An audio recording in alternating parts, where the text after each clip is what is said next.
from hello to goodbye, teaching kids the power of polite conversations. So why is politeness important to learn for children? It's important to learn because it helps build the foundation for children. Building communication skills early on leads to a better social, academic, and emotional outcomes for children because they will carry on this disposition until they grow up. And research shows that children who learn polite communications are better equipped for emotional intelligence and conflict resolution. So there are key elements of polite communication. So let's discuss them. The first is active listening. So most children nowadays feel, well, I notice a trend of children having this kind of importance in themselves. I mean, I love that children know their value, know that they need to be heard, but they also lack the capability of listening to other people. So that is the cons of children's confidence nowadays. Secondly, polite communication will teach empathy. You know, it will teach them how to be considerate of other people. Um, and they will start using please, thank you, excuse me. When playing, they will start waiting for their turn. And all of these actually is quite related to gratitude. So if a child possess the character of gratitude, they get to be more polite. So why is that? Because being polite is learning how to be grateful. Gratitude is a lot like emotions such as empathy or pride. It's about recognizing and appreciating when someone does something nice for you. So that's when you say thank you or appreciate what you did for me. You know, it's it's courtesy. Politeness and courtesy can be seen as a way for kids to express their gratitude. So it works like an emotional check in for kids. It helps them realize when they've benefited from someone else's good actions. It means another person has given them this opportunity. You know, they got help because another person has provided it. It is at the cost of another person. That's why we must express gratitude. So that is how we should introduce saying thank you. It's not just um, an automatic response to receiving something. They have to understand that the other person did something for them because the other person is showing them kindness. So it's this is also true for general politeness. Saying please, holding the door or offering help to someone should let a child understand and appreciate the effort of someone else putting it in for them. And so when they appreciate it, it also cascades to their interactions with other people. So they also get to hold the door for someone else because they know that, oh, that felt good for me. That will feel good for someone else. Or letting this crying child go ahead in the slide because I can control my emotions and this younger child cannot yet. He's still learning, so I will let him go because when I was young, they would let me go. So, it gives them that process of understanding politeness. When kids generally or regularly express gratitude through things like thank you or excuse me, sharing, respecting personal space, they're showing how kindness and respect actually work both ways. So this will motivate kids to act kindly in return. So if a child is thankful for a gift or a compliment, they may feel inspired to do something nice for the other person later on. And this creates a positive cycle of kindness and good behavior. When kids learn gratitude, they're not just saying thank you, they're also learning that politeness can help create a friendly, respectful, safe environment for them where everybody feels good. And as kids practice being polite, they start to see that being kind to others makes the whole space, makes the whole social experience much better for everyone. So they get to see that if everyone is nice to each other, there are less conflicts. There are more people willing to help one another. You know, they pay more attention to their friends. Their friends give them more attention as well. They are taking care of each other, which is such a good and healthy way to build a community. Because in our community nowadays, we would usually keep to ourselves and not really mind what other people are doing, so we don't really mind if another person in the community is suffering or if another person in the community needs help because it doesn't really bother us. That doesn't concern us. You know, sometimes other people might think this way. It's because the concept of gratitude, which is rooted in being polite, was not imbibed to them as young as this. So we have to help kids get into the habit of being kind and considerate. So whether it's sharing, being patient, listening to others, this encourages them to be more thoughtful, um, and to encourage them to do nice things. So when gratitude and politeness are deeply connected, kids learn how to show it, and they're not only motivated to act kindly towards other people but also acting kindly towards themselves. Gratitude helps kids help develop respect, generosity, thoughtfulness, you know, all of which are the building blocks of a good moral person. So this quote is actually from a research that has been published online. It's called Is Gratitude a Moral Effect? Let me share the links to you as I go along so that you can also take a look at it, you know, browse through it so that you also have some further reading with you and not just, you know, my summarized version. Um, of where I learned these things. Let me put the link to your chat. Hopefully, you can access it in your own time. Let me paste it. Reminding you, ladies and gentlemen, you are with Atlantic International University, and our SME today is Miss Taj Leidulataja Jimenez. And she's just putting a link uh, with a very important information on the chat box. So if you would please go ahead and grab that link so that you don't lose it. You may proceed, Miss Taj. Okay, let me share once more. The topic, remember, in the discipline of child education, from hello to goodbye, teaching kids the of polite conversations. Yes, that's correct. So to conclude, what I had just shared, the three benefits of being polite for children is to build stronger relationships, to provide positive social interactions, and to enhance their own emotional regulation. And let's expound more on these importance because I want to highlight these two bullets regarding these importance of teaching children how to be polite.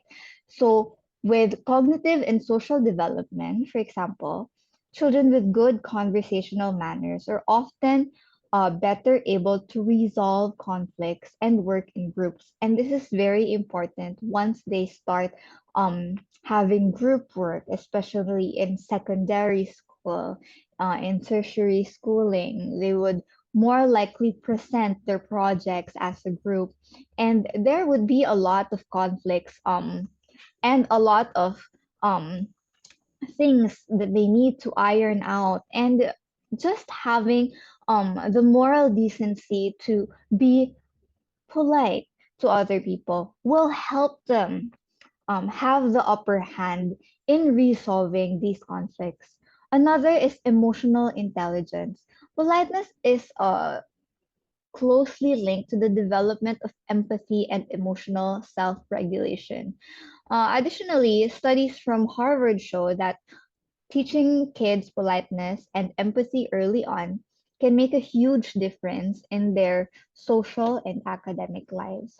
So, as I mentioned a while ago, this is all interconnected. So, it's not just for children to look cute in front of the relatives because they know how to say please, they know how to say thank you, but there is actually a big impact in their lives further on in the future as they're growing up.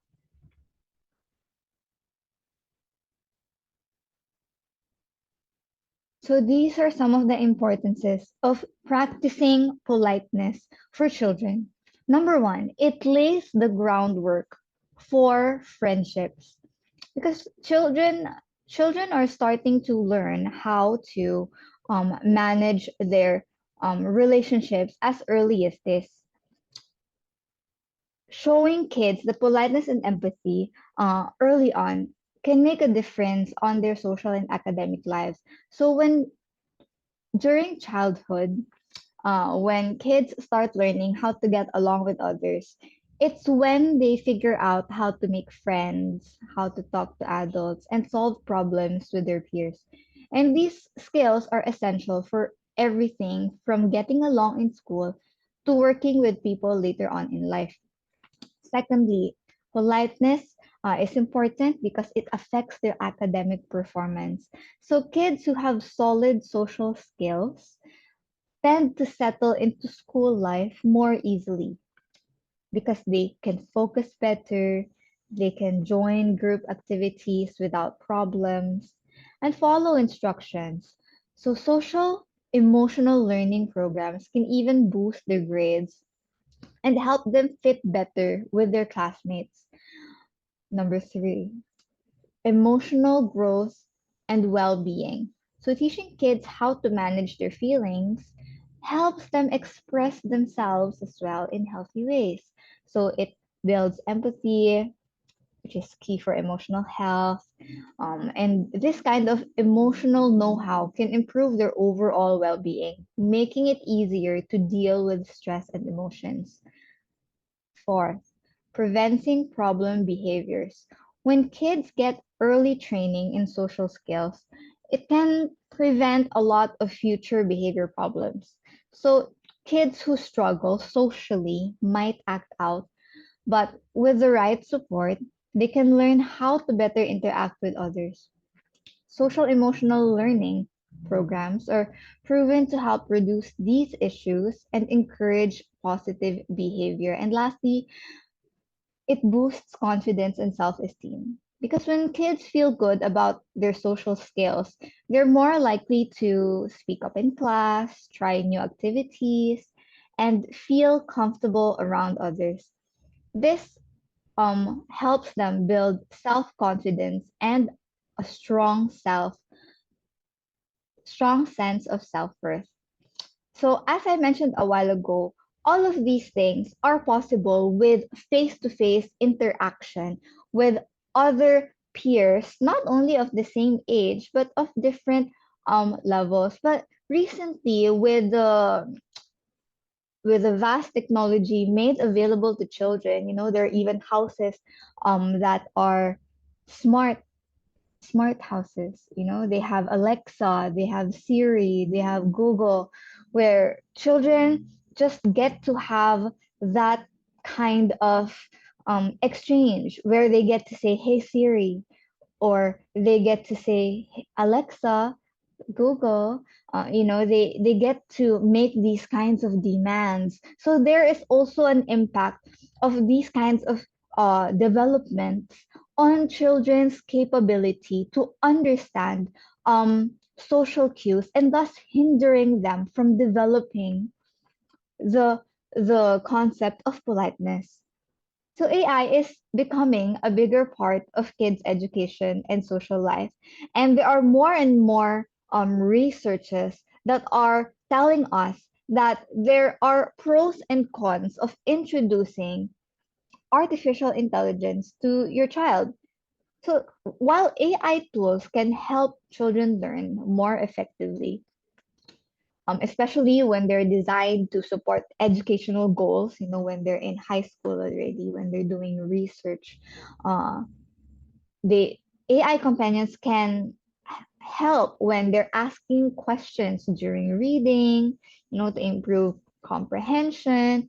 But there's no replacing the personal touch of human interaction, which is key for kids' social and language growth. So, what is the impact of AI?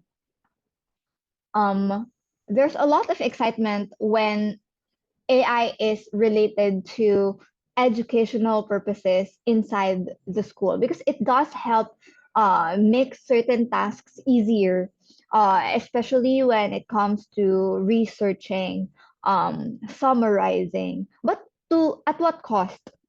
You know, uh, the potential to personalize learning for each child and teach them skills in a tech driven world would sometimes give us educators concerns that kids could start relying too much on AI, which might hurt their ability to think independently and um, even saying things such as "Hey," to activate an artificial intelligence tool could make them forget their manners. So one major concern is that kids may get uh, socially or too attached to AI. Children are more comfortable asking AI than asking real people about their questions because they might feel shy, they might feel reserved, you know. Uh, and this hinders children from connecting with their peers. And relationships with people are crucial for emotional growth. And if children start focusing on AI than humans, it could mess with their development. It has been linked that their emotional capacity is now being hindered because they aren't able to learn social etiquette the way that we learned them before, through interactions with other people. We see how other people uh, behave in different contexts, in different settings. For example, we see our older brother, acts differently in church than when he does in the park. He is more uh, reserved at church. Why is that? Children might begin to process, why is my older brother acting this way in church and why is he more outgoing outside? Or it may be the other way around. Maybe it's their brother that's more outgoing inside church. So they get to see these social cues and get to learn from it.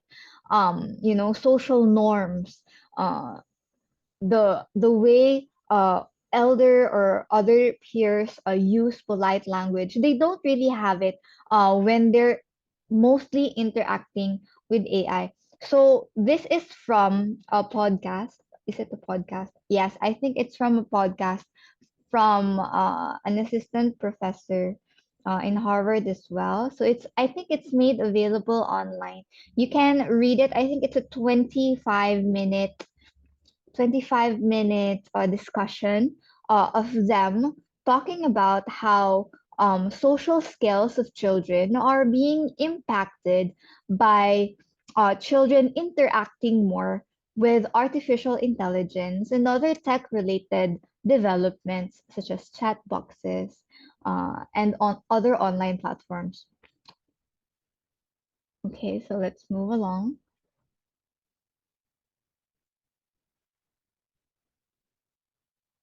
So, what are some of the strategies that we can use to actually encourage children to be polite? How to help them be more polite? Well, of course, the first thing, as I always say in any of my other talks, is for us adults to lead by example. So, when we're out doing the groceries, when someone helps you, if someone greets you, some strangers can be very friendly. They will say hello, or they will say something about the weather, what a good day we have, or like it's rainy, isn't it? When you're all wearing your raincoat and you're wet, we just politely greet them as well, so that children know how to filter out safe greetings from unsafe greetings. Because even even though we're teaching them how to be polite, we also don't want to encourage them to be polite to everyone to a point that it is a danger to them. So we have to lead by example so that our children get those cues and learn it from us. And another is real life demonstration. We could actually do role playing um, with our children so that they could practice with you or with their peers, with their siblings, with their cousins on how to respectfully communicate um, in different contexts and in different settings that they might find themselves in. So that's actually the second one, using games and role playing. So for teachers, we can encourage children to role play different scenarios, such as sharing, when you're playing side by side with a child that is difficult or a friend that might seem a bit too self-centered. How do we react to this? If we see a friend unable to respond to your nonverbal cues, how do you respond to it? Because we need to catch it before it happens, so that when it actually does, the teachable moment that we catch is more productive because we have already role played it in the past.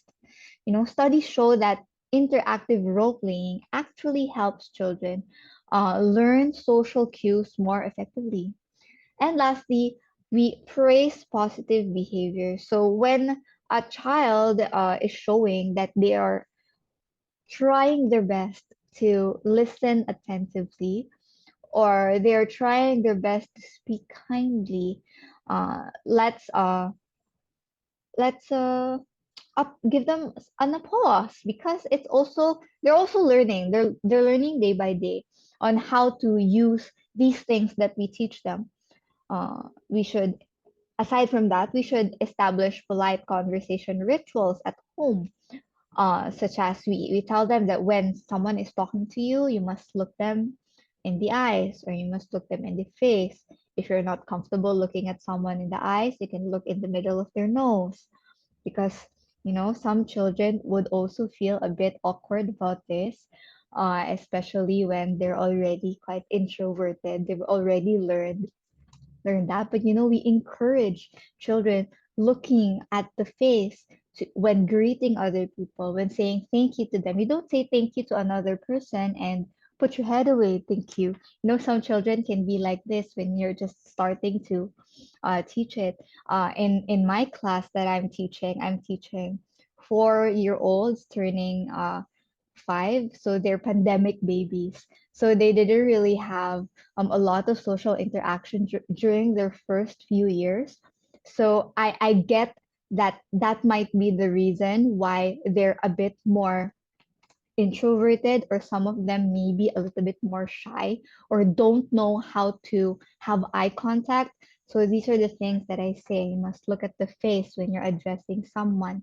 When you're saying thank you, you can at least try to look up.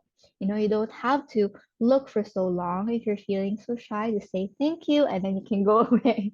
But it's practicing, constant practice, using formal titles, and even strangers. You can already teach them whatever is socially acceptable to your community, because in my community we call them aunties and uncles, um, and back home where I live we call them brothers and sisters. Randomly person on the street, if it's a boy, you just call them brother. Back where I live. So it really depends on the cultural context of what formal titles or what um, anonymous titles you may give to strangers they might uh, come across in the street or in different places. We should also give them rules or maybe a routine of how to take turns during conversations, like where or when do they insert themselves when a person is speaking. Because sometimes there is this certain balance of dynamic where two people, two friends, can just throw out their banters through and through, and it's not impolite because they already have that relationship. But what if you don't have that relationship? It will come across as cutting in, like if someone else is talking and you don't have any relationship, or you just have a very casual relationship with that person, a very formal relationship. Let's say it's a classmate that you don't really speak to, and this classmate will be speaking and then you will cut in the middle. You will be seen as rude. But if you already have the context that you have this relationship of talking all the time, being together, mostly you're in group mates, you've been brainstorming for a while. Even if you cut through what they're saying, it's just an overlapping brainstorming through the whole idea. You see how it changes the dynamic um, of taking turns during a conversation. It's not just teaching a child to wait before the other person stops talking. It's also them learning that cue and how relationships affect how we speak to other people as well. So we praise that when we notice it, when children speak to their relatives, to their cousins, to people from the community.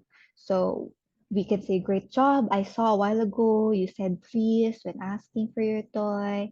I heard you were saying thank you weren't really saying that before. Or when you said thank you today, you're actually looking at me and I felt so good about it. And keep it up, because other people will feel good as well. When you look at them when you're saying thank you, they will feel that you're actually grateful for what uh, they're doing to you. And all these kinds of processing, we try to give it to children. What are some of the roles we can do as adults to promote uh, teaching politeness in children? Because it isn't just enough to implement it once or twice. It's important that the habits that we teach, whether you're a parent guiding your child or a teacher managing your students, it's important that it cascades to other avenues in your child's lives. So it's important that we have these rules for parents and teachers. Why? Because if you're a parent, this will give you an idea of what kind of school you'd like to introduce your child into. Because if the teachers in your school are teaching something else than what you are teaching at home, then there is no consistency in that, and your child will might get confused on what is right and wrong. And there may even be a clash on what is being taught in school and at home. Because, believe it or not, there are different beliefs in schooling. And you might want to check how teachers in school, or how your parents, if you are a teacher at home, how the parents of your students teach them at home. So consistency is beneficial because it creates a sense of security and predictability. Consistent rules, routines, they provide a sense of safety and predictability, and it reduces anxiety for children, and it would make them more comfortable in exploring, saying things such as, I appreciate you, or thank you so much, or it made me feel good that you did this for me. If at home this isn't really encouraged, then you will not be seeing it at school, even if you do it every day.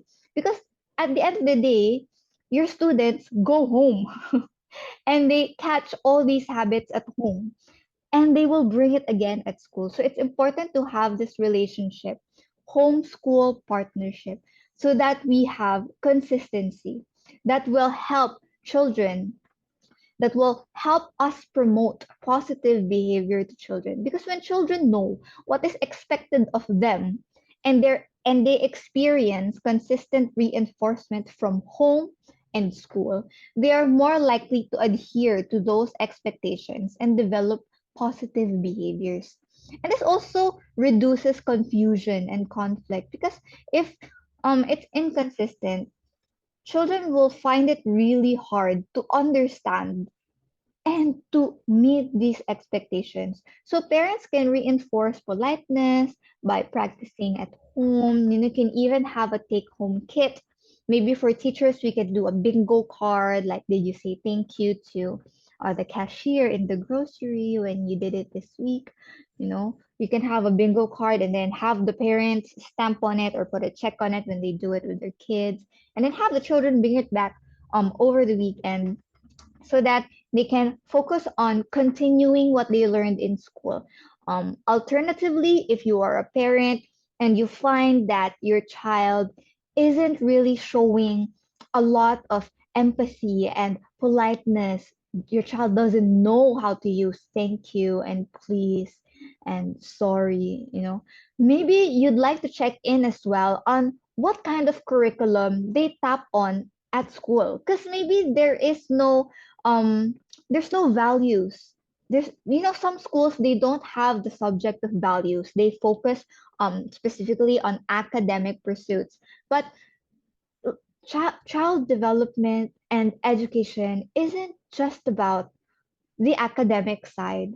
It's also learning about how to express yourself, how to relate to other people. So you might want to check in on that as a parent.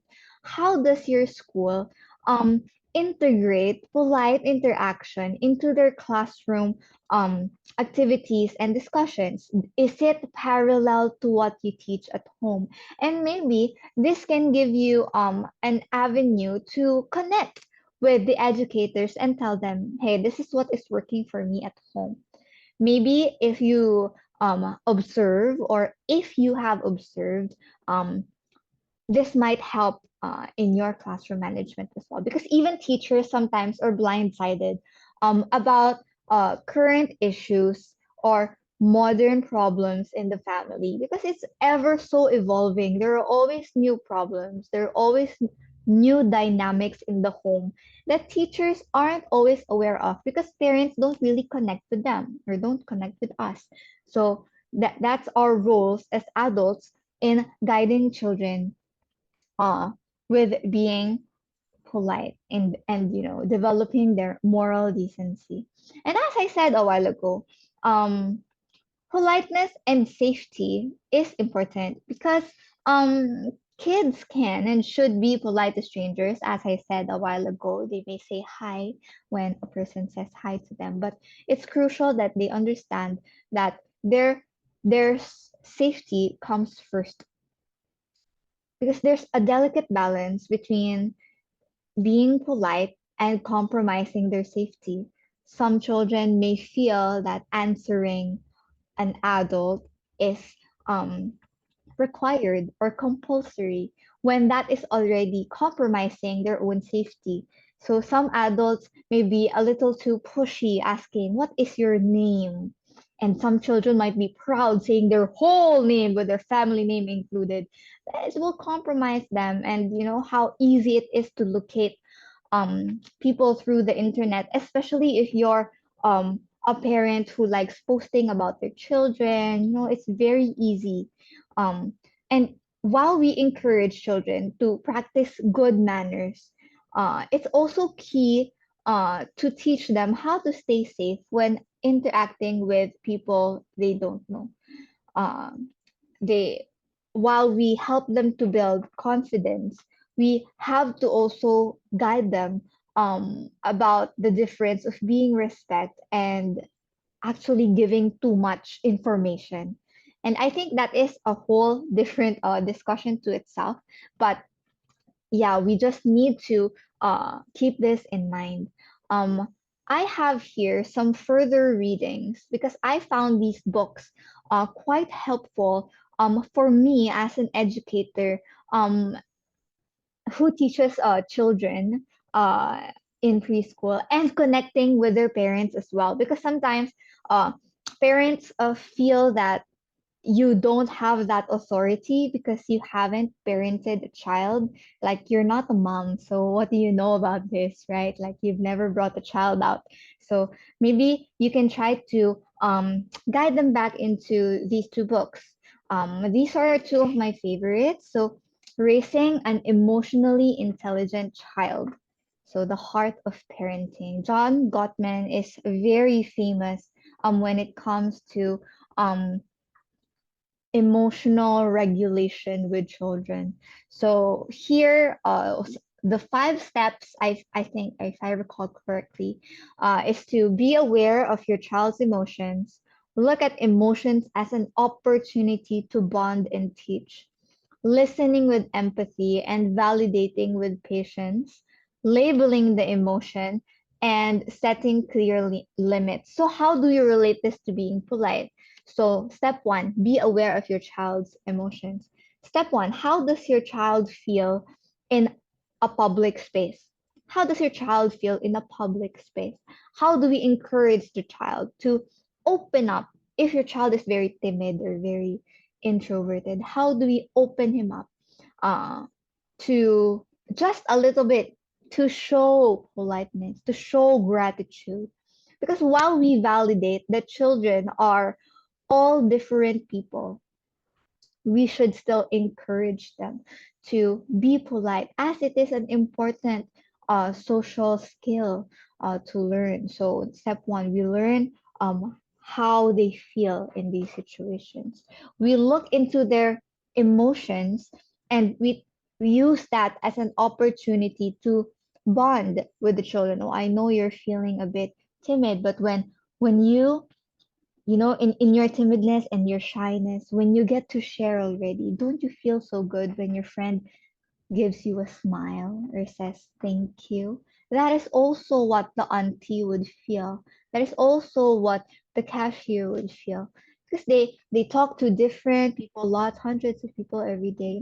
That's how you process children. It really depends on the age bracket of your child, and how much information they can uh, process, and that's how you look into their emotions, and how you listen uh, and label, and how you set clear limits. So, I know you're shy, but the way to greet people is by looking at them and greeting them, not so fast but also not so slow. So, give them clear limits of what to do in these situations.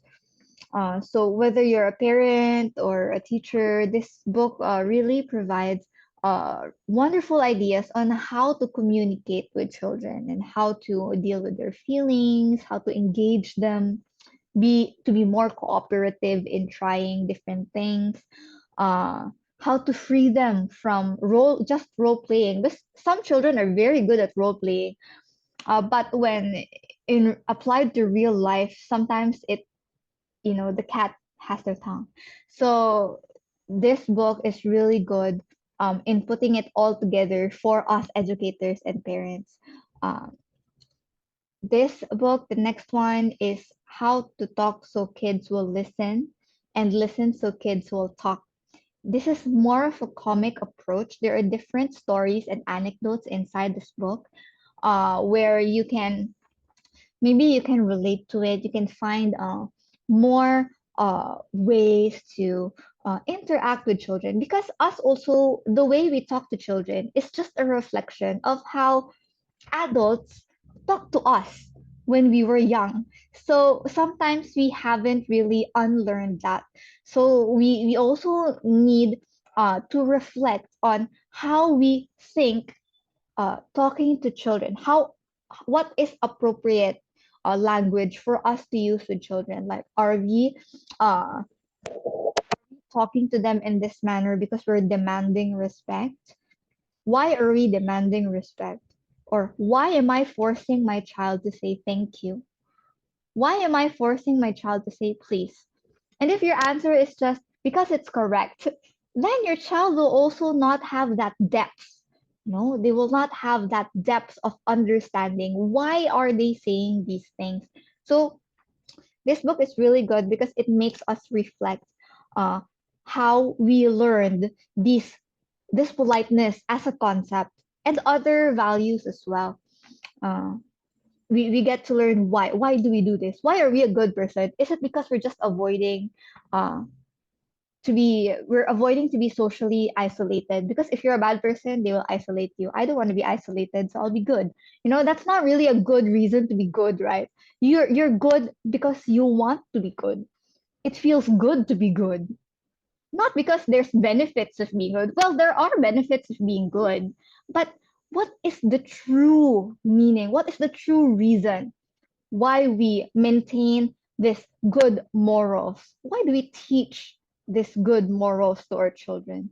Now, it's not just because there are consequences if you are bad. It should be, even if there are no consequences, I choose to be good because this is what will benefit the community as a whole. It is a selfless act being good. So, you know, okay, that we were sidetracked. So, this book, How to Talk So Kids Will Listen, is a good reflection book for us. Moving on, I also have here some further reading. I did check on this, so y'all can try to read the abstract and maybe try to reflect upon it. Wait, maybe I'll share the links as well. Oh, I love links. I love further reading because it gives us another person's perspective on how we discuss the topic, right? We get to understand in a researcher's point of view, how do they, or what are the statistics that they were able to find, because it's also important for us to see other resources from the world and not just brainstorm on what we currently have. Okay, so I hope you get to, I hope you have time to uh, browse through that reading. Um, so I guess this is it for my talk. Um, as so that is from hello to goodbye, teaching the power of polite conversations. As educators, I just want to remind everyone that you have the unique power to shape the future, actually, by instilling in children the values that we have discussed today. Being polite, being respectful, kind, courtesy. It is interconnected to one another. Politeness is far more than just uh, something we need to do in society. It's a foundational life skill that will lay the groundwork for empathy and cooperation and emotional intelligence, more abstract and more complex skills that children have yet to grasp. So we start through politeness. In the classroom, polite interactions foster a positive environment um, where every child feels heard, valued, and respected. And these things, being heard, valued, respected, is something that makes everyone feel good, whether you are the one giving it or you're the one receiving it. By actively teaching and modeling polite behaviors, whether it's saying please, thank you, children waiting for their turn to speak, or showing respect for other children's opinions, you are not only helping children communicate better, you are guiding them toward becoming compassionate individuals who will positively impact the world around them. And take note, these children will be the leaders of society when we are already gray and old. So, what kind of society do you want to be living in the future? You have to start it now. In a time when social dynamics are rapidly changing, the importance of politeness cannot be overstated. And as educators, we have the power to plant the seeds of respect and courtesy that will hopefully grow into lifelong habits for these children. Let's not underestimate the significance of this very, very tiny everyday moments where politeness is learned. Thank you. Please. Understanding the real meaning behind it. There is a huge impact.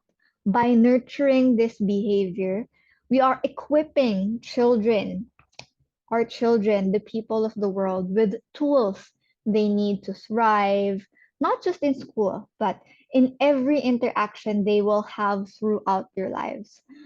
So now more than ever, we must recognize that teaching politeness is not just part of the curriculum. It's not just part of basic parenting. It's a moral investment in the future, in our future as well, because we are shaping empathetic leaders of tomorrow. If you have questions about the talk, because usually there are a lot of questions, you may raise your hand so I can give you a more elaborate response. Or you may also put it in the chat. Thank you. We still have 10 minutes, so I think I can cater to maybe five questions. Thank you very, very much.